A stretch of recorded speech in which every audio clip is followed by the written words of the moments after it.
À vos micros. Ouais. Parlez. On est Rebels.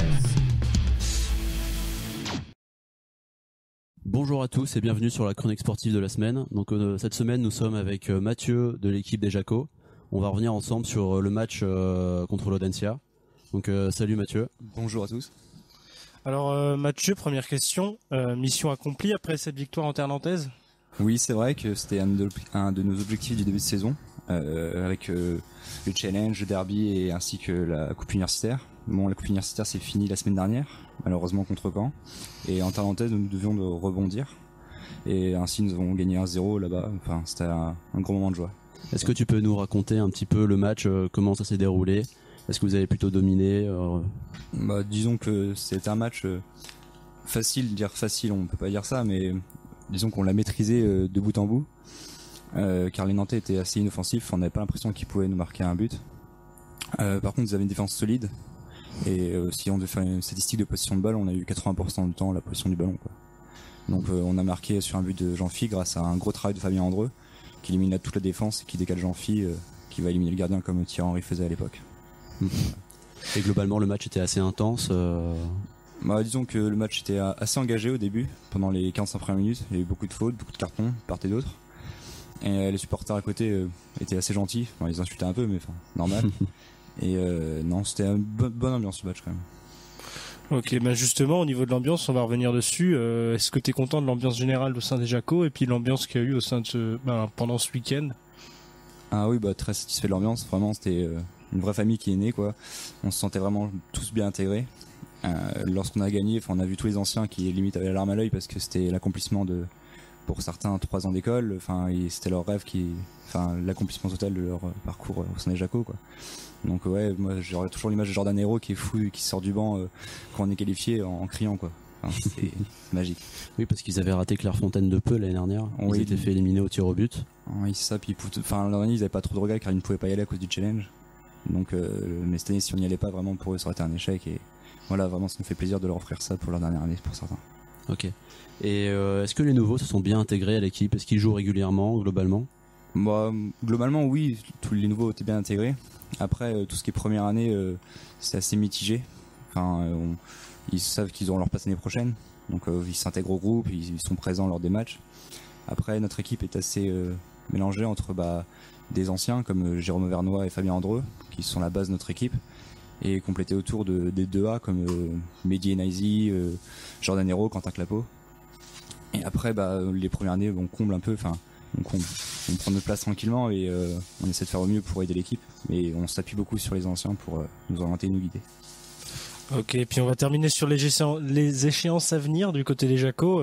Quels sont vos objectifs concrets en cette fin d'année? Déjà, on aimerait avoir le challenge. On veut gagner le challenge chez les Jacos, c'est l'objectif majeur de la saison. Ensuite, Clairefontaine, on va bien faire quelque chose là-bas. Gagner serait notre objectif principal, même si on sait que le niveau va être relevé et dur. Et voilà, c'est notre deuxième chance. Puis finir une bonne saison, une bonne ambiance et éviter les blessures. Ok. Et on avait posé la question la dernière fois que Quentin Clapeau était venu pour la chronique sportive. Est-ce que aujourd'hui il y a un joueur qui se détache un peu comme Cyril Basket, un joueur pas vedette, mais on se met un peu en avant, quoi. Moi je mettrais Fabien Andreu on a vu la différence entre avant et après. Avant son arrivée, on avait du mal à avoir un leader sur le terrain, un leader né, puis on avait Jean-Philippe qui marquait des buts, qui était toujours constant présent, mais il n'avait pas l'aura de Fabien Andreu. Et Fabien Andreu, depuis son arrivée, je trouve, c'est un joueur qui a amené du charisme à l'équipe et voilà, et de l'envie. Sur les 3 derniers matchs que j'ai en tête, s'il n'était pas là, je pense pas qu'on fasse le même résultat, quoi. Moi je mettrais Fabien Andreu. Merci beaucoup d'être venu. Mon plaisir. Donc rendez-vous à Clairefontaine pour le 17 avril. Le 17 avril. Ok. Merci Mathieu. Donc maintenant, on va revenir sur les résultats de Neoma de la semaine dernière. Et puis tout d'abord, parlons basket avec les Animals qui se sont imposés face à l'EDEC 72-55, donc un score assez large et une belle victoire pour les Animals.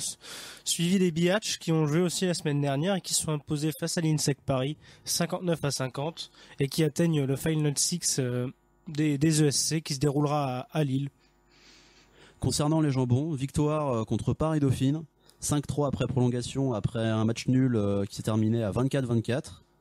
Concernant le football, les Jacos, comme on l'a dit, ont gagné 1-0 contre l'Audencia et se qualifient donc pour la finale de la Coupe de France des ESC à Clairefontaine.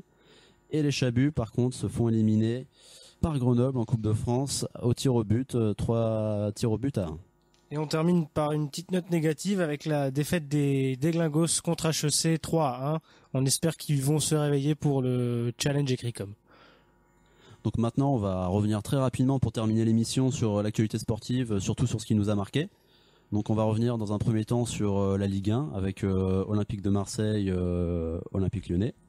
Donc il s'est soldé sur un 0-0. Tu peux nous en dire un peu plus, David ? Ouais, 0-0, mais ça, moi je pense que ça reflète pas vraiment l'esprit qu'il y a eu dans ce match. Beaucoup d'occasions, beaucoup d'engagement, un but refusé du côté marseillais et des occasions assez franches en fin de match suite au rouge de Jérémy Morel du côté lyonnais. Donc un point qui peut paraître sévère du côté des Marseillais, mais qui est bon à prendre du côté lyonnais, qui reste premier et qui se déplace ensuite pendant 3 matchs sur des déplacements assez simples, comparé aux Marseillais et aux Parisiens qui auront à s'affronter d'ici 2 semaines. Effectivement. Donc un bon point. Tout à fait. Donc Lyon reste à 2 points d'avance sur Paris et 4 points sur Marseille. Sachant qu'il reste plus que 9 matchs, ça s'annonce assez serré et le championnat est assez palpitant. Donc on va peut-être revenir sur l'occasion, justement, le but refusé. Donc c'est un but refusé pour une soi-disant la balle ne serait pas rentrée. Ouais. Mais ce qui est bizarre, c'est que le gardien Lopez subit une charge de Campos sur le but, charge qui n'est pas sifflée par l'arbitre.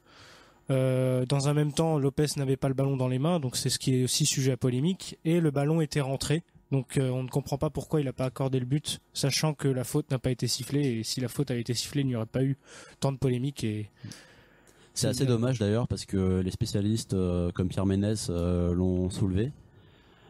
Malgré cette erreur d'arbitrage sur la fin, jusque-là l'arbitre avait vraiment fait apparemment un match parfait. Il avait maîtrisé les joueurs qui pourtant jouer un match à enjeu assez important. Oui, on peut le dire, hein. Même s'il n'y avait pas d'agressivité, d'excès de violence, le match était assez engagé, l'arbitre tenait bien le match, et c'est dommage qu'il se trompe à 10 minutes de la fin sur cette occasion qui vient ternir la prestation des Marseillais et aider, on peut le dire, les Lyonnais à prendre ce point. Ensuite, pour terminer sur la Ligue 1, donc on va revenir sur le match du PSG. Donc, sans grande surprise, Paris était très fatigué et donc est incliné 3-2 face à Bordeaux. Ouais, après l'exploit qu'ils ont réussi à faire mercredi à Stamford Bridge, ils ont dû concéder la défaite dans les derniers instants de la rencontre.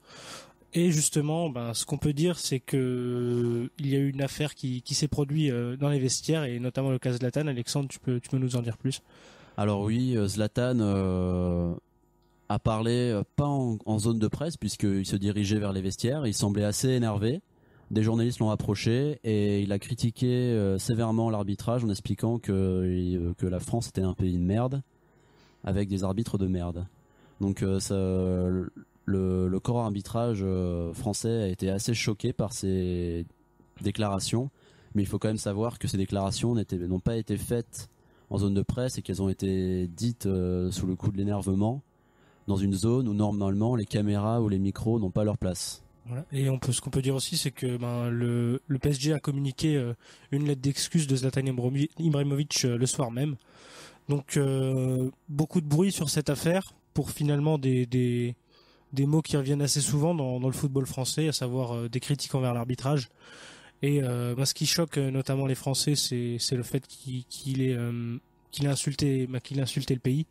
Mais on peut dire qu'il faut pas non plus en faire tout un drame sportif là-dessus. Je suis assez d'accord avec toi. Même si certains pensent qu'il risque une assez grosse suspension pour ces déclarations, malheureusement. Ensuite, justement, on va parler du choc qui va se dérouler en fin de semaine. Le Barça, actuellement leader de Liga, qui va recevoir le Real Madrid pour un match décisif pour le titre.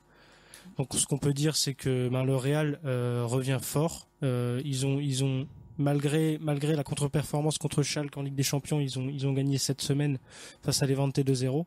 Et grâce au retour de Modric et de James Rodriguez, on espère un match avec beaucoup d'intensité au Camp Nou. Comme à peu près tous les classicos qui sont en général assez palpitants. Voilà. Donc ensuite, on va passer à la Formule 1. David, tu peux nous en dire plus? Ouais, la Formule 1 avec le premier Grand Prix qui s'est déroulé en Australie cette saison. Ce qu'on retient, c'est la victoire d'Hamilton, assez largement face à son coéquipier Rosberg et en troisième position Vettel.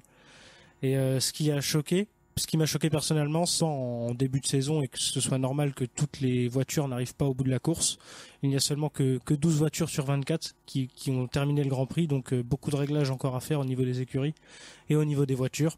Et on espère que ce sera réglé assez rapidement pour nous offrir un championnat de grande intensité et avec beaucoup d'émotion. On va passer ensuite au rugby avec une victoire de la France face à l'Italie dans le tournoi des 6 nations. Victoire de la France 29-0. Alexandre? Oui, une victoire écrasante puisque, comme le score l'indique, l'Italie n'a même pas marqué un seul essai. Donc la France se reprend bien après des derniers résultats assez décevants. Ce qu'on peut dire en plus, c'est que pour ma part, malgré la victoire, on constate quand même que le jeu n'est pas encore suffisamment léché. Des pertes de balles près des zones d'en-but. Et il va falloir qu'ils augmentent encore leur niveau de jeu pour pouvoir rivaliser face à l'Angleterre dans 2 semaines en terres anglaises. Ce qui va être assez compliqué vu que l'Angleterre est difficile à bouger chez eux. Merci David. Donc c'est tout pour l'émission sportive de la semaine. Vous pouvez retrouver toutes nos émissions sur la chaîne YouTube. Salut. Salut. À vos micros, Prêt. parlez. On est Revers.